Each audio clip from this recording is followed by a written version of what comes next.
Dans la salle de délibération de l'hôtel de ville de Porto-Novo, ce vendredi 11 novembre 2022, les membres du conseil municipal que préside le maire Charles Magnan-Coty ont pris part à la cérémonie d'ouverture officielle de la session budgétaire comptant pour la 4e session ordinaire du conseil municipal. Après l'énumération par la secrétaire exécutive Aimée Isabelle Hessou-Darito des points inscrits à l'ordre du jour, le maire, après des mots de reconnaissance à l'endroit des participants, a procédé à l'ouverture des travaux. Conformément aux dispositions de la loi,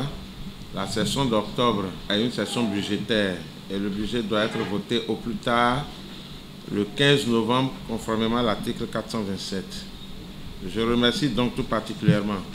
les membres du conseil municipal qui témoignent sans cesse d'une disponibilité et d'un engagement salutaire dans la noble mission du développement de la ville. Notre réponse à l'appel du devoir exprime à juste titre nos capacités à placer au-dessus de tout les préoccupations et les intérêts de notre commune ville. C'est bien une preuve de responsabilité que je me dois de faire remarquer et de saluer très respectueusement. Je saisis cette même occasion pour remercier les cadres de l'administration municipale, particulièrement la SE, avec qui nous faisons l'exercice innovant des rencontres du conseil de supervision et des efforts consentis dans le sens du respect de la réglementation en vigueur. Distingués conseillers municipaux, la période couverte par la présente session en dehors des activités traditionnelles est essentiellement marquée par des activités du conseil de supervision. À cet effet, sur les 2 rencontres tenues dans la période de référence, plusieurs décisions importantes ont été prises, parmi lesquelles je voudrais rappeler l'identification et le dénombrement des parcelles disponibles, leur intégration dans le patrimoine de la ville, l'actualisation de la base de données des contribuables au niveau des services des impôts, les dispositions pratiques d'organisation d'enquête fiscale, l'examen et l'adoption du budget primitif 2023. S'agissant des activités routinières relevant de la compétence de l'ordonnateur du budget, le conseil de supervision a également joué sa partition à travers l'examen des niveaux d'exécution du PTA, du budget exercice 2022 et a donné des orientations à propos des difficultés rencontrées. Ces activités du conseil de supervision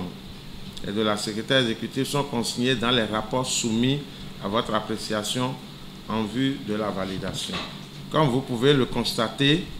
les réformes dans le secteur de la décentralisation nous impriment une nouvelle conduite et d'autres comportements auxquels nous devons nous conformer tout en conservant notre vision de bonne gouvernance annoncée dans le PDM 2021-2026 par notre accompagnement sans condition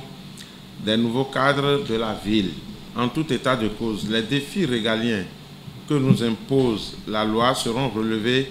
grâce à l'implication et la participation de tous les acteurs du développement de la ville. Distingués conseillers municipaux, chers acteurs de la société civile, la présente session budgétaire s'ouvre à la veille du grand festival de Porto-Novo, le Festival international de Porto-Novo qui chaque année place notre cité sur la toile des événements culturels. Après les échos de la réussite de l'édition 2022 répandue partout, suite aux innovations apportées par notre mandature, nous avons l'obligation non seulement de donner la preuve de nos capacités à maintenir l'organisation du FIP dans la durée, mais aussi un professionnalisme avéré. C'est d'ailleurs dans cette veine que s'inscrit l'appui de l'ambassade de France avec le programme dénommé Cité-Musée pour le développement du territoire. Le projet d'appui à la professionnalisation du festival PAPFIP dont nous avons bénéficié à travers ce programme donnera ses premiers résultats à l'occasion du FIP 2023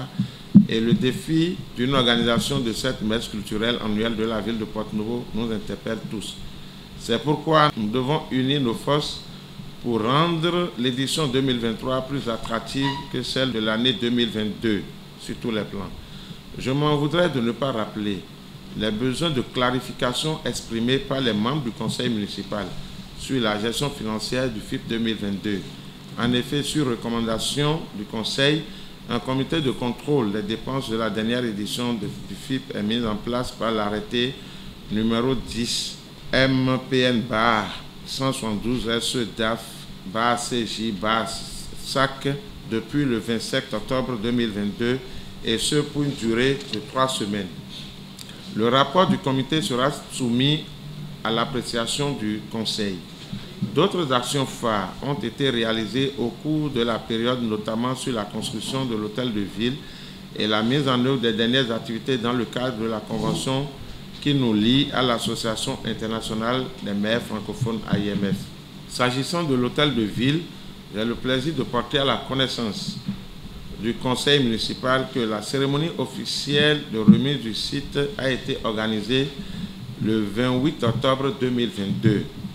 Cette étape marque la fin des opérations préparatoires à l'érection de l'édifice et nous espérons que les travaux de construction démarreront sous peu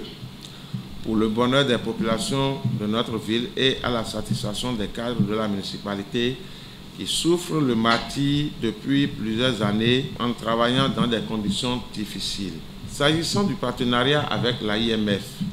je voudrais annoncer qu'une commission municipale de toponymie a été mise en place par arrêté depuis le 20 septembre 2022 pour réfléchir sur le patrimoine toponymique de la ville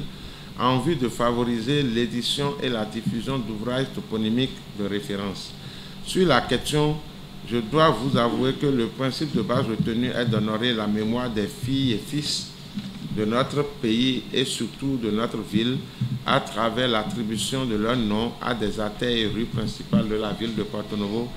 et non de continuer à honorer la mémoire de nos colonisateurs